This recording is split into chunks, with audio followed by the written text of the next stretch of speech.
Welcome back, everyone, to another deep dive. And today we're going to be talking about love, heartbreak, all that good stuff. The messy stuff. Yeah, the messy stuff. We've got a really interesting article today that kind of explores the link between love and music. Mm-hmm. And then we've also got some excerpts from a BBC World Service program called The Conversation. Yeah, and they actually interviewed an Australian singer-songwriter, Julia Jacklin, who quit her job, Wow. bought a one-way ticket to London to be with her boyfriend, and when things didn't work out, she poured all of that heartbreak into her debut album. That's wild. It's a pretty classic tale, and it actually became a hit. Oh, wow. So she turned lemons into lemonade, as they say. Exactly. And it really makes you think about the power of music, right? To express these really complex emotions. Yeah. Have you ever listened to a song and instantly you're transported back to a specific moment or feeling? Absolutely. The article even quotes Shakespeare, if music be the food of love, play on. Right. It just feels so universal, Yeah. Why do you think music is such a powerful tool for kind of navigating the highs and lows of love? Well, I think music has this incredible ability to tap into our emotional centers. It can bypass all of our logical thinking and connect directly with those feelings that are sometimes really hard to put into words. That's true. You think about what Julia was going through, that's a whirlwind of emotions, right? Love, disappointment, maybe anger, and then ultimately resilience. Yeah. So to be able to channel all of that into music, I imagine allowed her to process those feelings in a way that maybe nothing else could. Yeah. And, find some catharsis in the process. Absolutely. It's interesting, too, because the program also touches on how we perceive young love, especially as adults. It's almost like we look back with a sense of cynicism, forgetting how intensely we felt things at that age. Right. They actually use the word cynicism to describe that adult perspective. And Julie actually talks about, when she was younger, just craving validation from adults, not dismissal. She wanted her experiences to be taken seriously. Right. Not just kind of brushed aside as a youthful phase. I feel like that resonates with so many people, Yeah. It's as we mature, maybe we become more aware of the potential for heartbreak. Yeah. And that kind of colors how we view love. Right. But I wonder if there's a way to acknowledge the reality of things without diminishing the intensity of those feelings, Sure. Finding that balance between youthful optimism and, the wisdom that comes with experience. That's where I think the interview with Dr. Lucy Brown gets really fascinating. Oh, yeah. She's a neuroscientist. And, she talks about the importance of resilience. Okay. Not just in romantic relationships, but just in life in general. And she emphasizes that heartbreak, while it is painful, is something that we can and will overcome. Okay. It's like building an emotional muscle. Yeah. Each experience, even the tough ones, can make us stronger and better equipped to navigate future challenges. It's almost like, instead of focusing on avoiding heartbreak, we should equip ourselves with the tools and understanding to kind of cope with it when it inevitably happens. Right. It's part of life, right? It is. What I found fascinating was, how Julia Jacklin actually used her specific musical style to convey the rawness of heartbreak. It wasn't just the lyrics, it was the musical choices that she made. Absolutely. A lot of minor chords and descending melodies. It's interesting. Which tend to evoke, those feelings of sadness and longing. In her song, Don't Know How to Keep Loving You, the repetitive guitar riff creates this sense of being stuck, unable to escape those painful thoughts. Have you ever noticed, listener, how music can almost physically embody emotions like that? Oh, totally. It's quite powerful. It really is. And speaking of powerful emotions, the program also talks about the concept of soulmates. It made me wonder, do you believe in soulmates? This idea that there's one perfect person out there for everyone, or is it more nuanced than that? I think that's a question that has fascinated people, for centuries. Yeah. And I don't think there's an easy answer. Right. Some people might say it's about finding someone who you connect with on a really deep, almost spiritual level. Someone who truly sees and understands you. Others might view it as more of a journey, a process of growing and evolving alongside another person. Right. Ultimately, I think it's about finding a connection that feels meaningful and fulfilling, whatever form that might take. Absolutely. Yeah. And I feel like that kind of ties back to Julia's story. Yeah. She took a huge leap of faith moving across the world for love. It really speaks to that go for it attitude. Yeah, and that phrase "go for it" really encapsulates so much of what we've been talking about. Right. It's about embracing risk, following your heart, Yeah. not letting fear hold you back. But of course, like with anything in life, there's a balance to be struck. Dr. Brown's emphasis on resilience kind of suggests that, we should be prepared for the possibility of things not working out the way we hoped. So it's not about being reckless.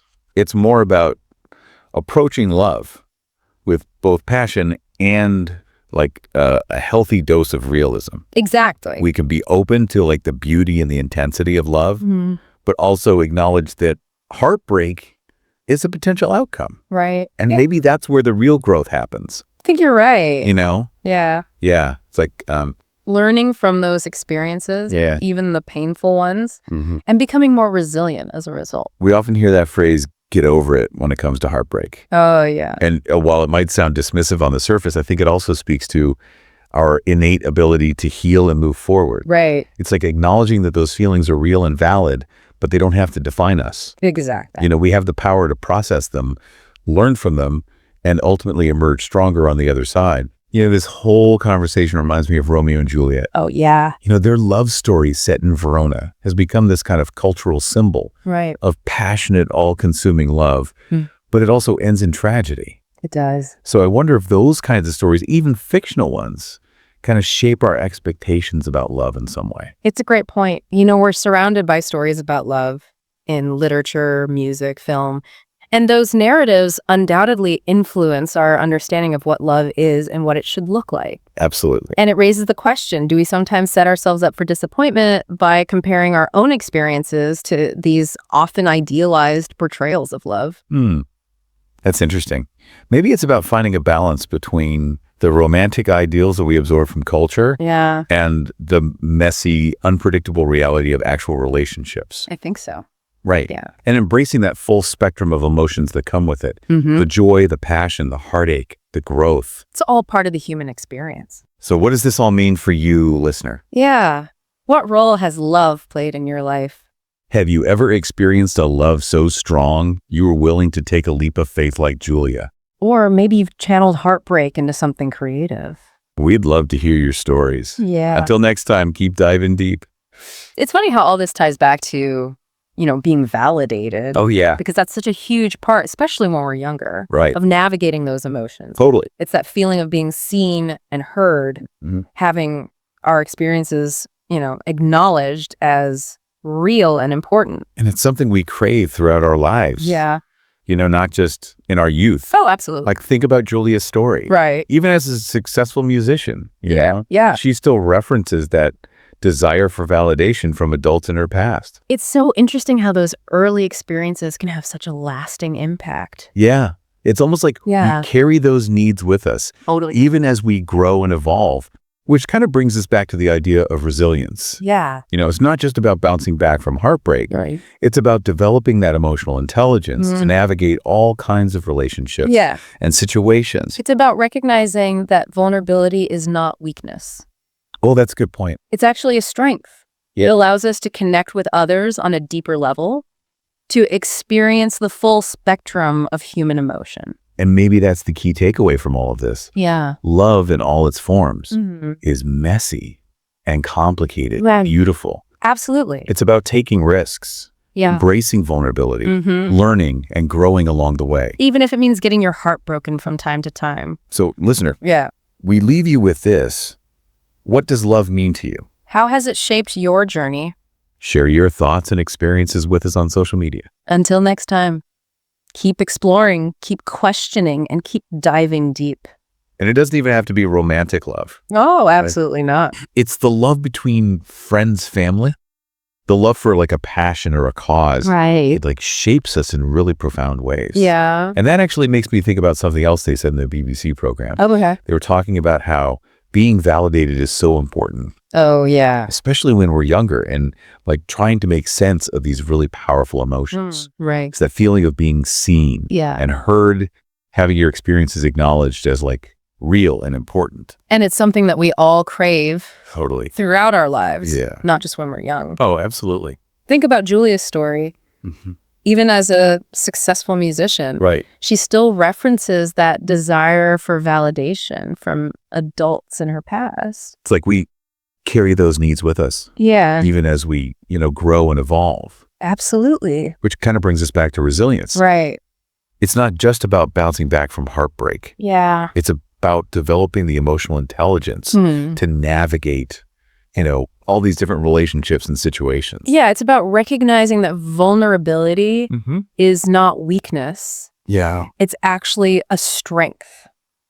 that's a good point. It allows us to connect with others on a deeper level, Absolutely. to experience that full spectrum of human emotion. And maybe that's the key takeaway here. Yeah. Like, love in all its forms Yeah, is messy it is. and complicated and beautiful. Absolutely. It's about taking risks, Yeah. embracing vulnerability, learning and growing along the way.